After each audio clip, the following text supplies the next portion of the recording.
I was younger, and I used to watch many shows backstage. And I noticed that things were always missing. I would notice models and different people taking things, Wow. So I came up with the idea that I could, since you didn't want me to be the producer of the fashion show, I came up with the idea I could be dressing all those models. I could be backstage. And the people they had backstage was their family and friends. Friends and family backstage. They didn't know what they were doing. And I convinced people, finally, it took me forever, 100 letters. 100 letters. Licked the stamps, licked the envelopes myself personally. And I received 3 calls. 3 calls led to one job. 100 letters led to one job. That one job was Chick Preneur. Her name was Miket Schrader. Her husband was a garmenter, Abe Schrader.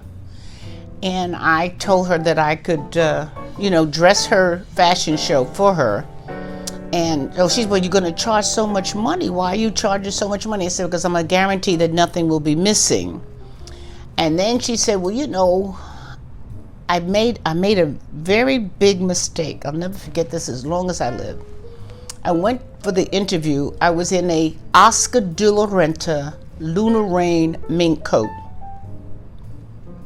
I had a Chanel bag.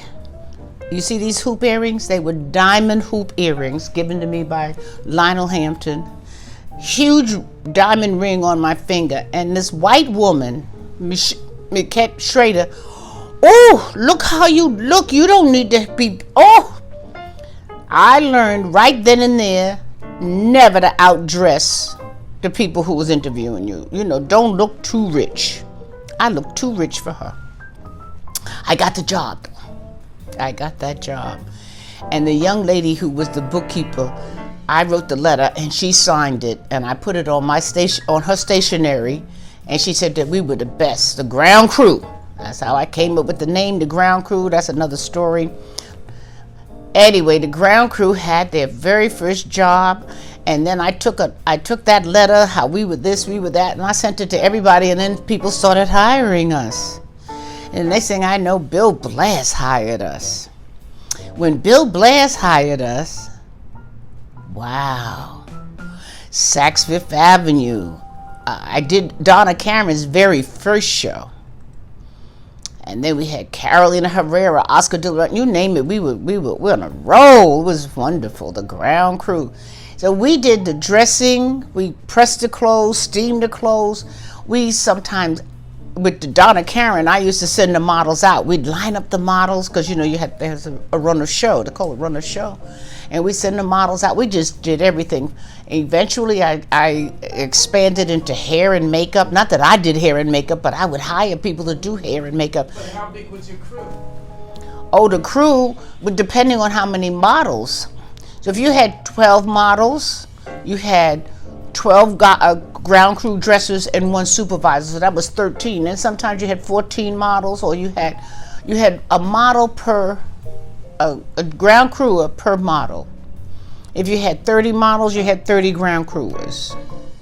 So but the crew itself, the people that I could call on to do shows, I had over 500 people. I see people now, Audrey, I worked for you. I did this show. I did that show. I said, oh, that's so nice. Yeah, we had a huge staff. We're retired. I'm retired now. And what are you doing now, Audrey? I'm a professional speaker, and I inspire people. I give them hope. There's always hope out there. And I talk to a lot of groups. I also do auctioneering. I am a charitable auctioneer. I raise money for charity. I raise a lot of money, too. A lot for various charities. And I do professional speaking and pledging. If you have one thing to say to sum it up, your inspiration that you give every day to when you're doing a public speaking or you're doing a high school fashion show, what do you wind up? What is your total package of the inspiration you give to each person that you want to leave? I let them know that they can be whoever they want to be. You can be and do whatever you want to do, but you have to have a plan. I really had a plan what I wanted to do. I knew I wanted to be there to help people. And when I think about all these years, how many people I've helped, and I'm still helping people. So I tell you, you must give back. After you gain what you've gained, now you have to share what you know. So that's what I'm doing. I'm sharing my knowledge with a lot of people, young, not so young. I always think of myself now, 82 young, not old. I exercise, I travel. You must travel.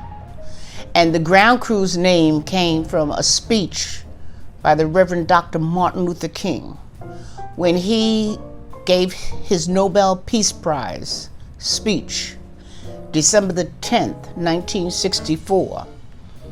He talked about the ground crew in 2 places in that speech. And that's how I came up with my name, the ground crew, and I still have it. It's trademarked and it's registered. We only have to do 2 shows a year to keep the name going, just 2 shows. So I licensed the name out to one of the young people who worked for me.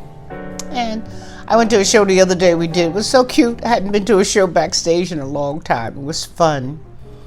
I enjoy life. I'm spiritual. I thank God every day for getting me up in the morning. I'm nice to people. People look at you like you're crazy sometimes. You see people on the street, they don't smile. Smile. Be thankful for who you are. What can you do? How can you help? I've been blessed.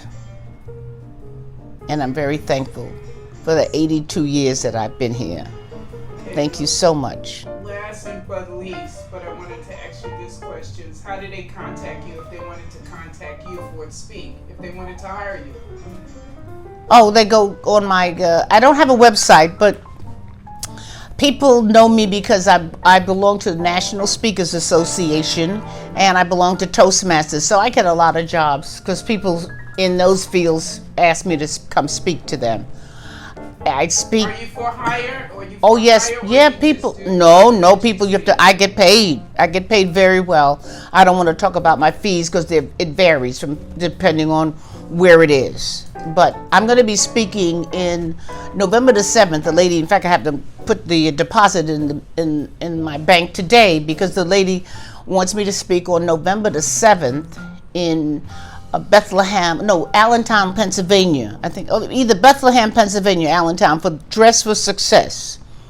She heard me speak with Harriet Cole and Dream Leapers about a year or 2 ago. I was at an affair for Harriet Harriet was having, and Harriet asked me just to say a few words, and I said a few words, yada yada yada. That's all. And the lady said, "Oh, I need to hire you." And so here it is, a year and a half, 2 years later. I'm hired. I don't really go out and look for a lot of jobs because I don't want to work every day. I just want to work, 2-3 jobs a month. That's enough. Thank you so much, Audrey, for doing this interview, and I hope we all learned something from it. This is Ray Star. This is Inside Outside Beauty, and this is Audrey Smaltz, and she Smaltz, T-Z, S-M-A-L-T-Z, Smaltz. Audrey Smaltz, and we're here Inside Outside Beauty with Ray Star, just showing you something outside the box in order for you to be focused on.